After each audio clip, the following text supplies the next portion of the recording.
СДСМ сметаа техничката влада е неопходна и мора да остане.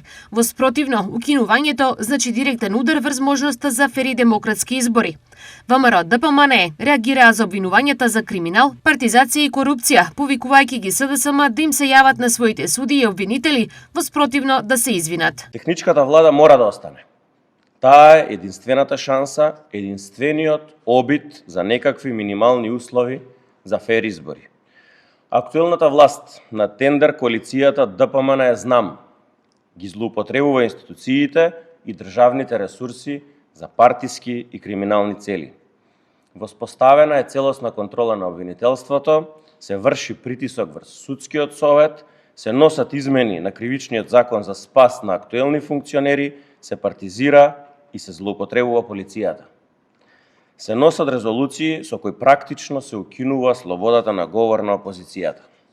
Се злоупотребуваат пари во земјоделието, а масовниот надзор со над 65.000 камери нема контролни механизми, ниту заштита од злоупотреби.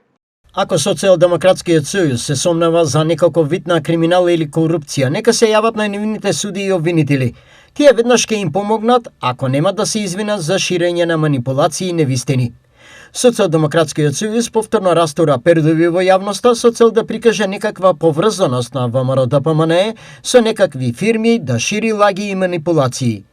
Кога во нивно време тендерите и набавките беа синоним за криминал и корупција и по дефолт одеа кај фирмите на семејствата на Заев и Филипче, денеска тоа повеќе не е така. Реагираат ВМРО ДПМНЕ.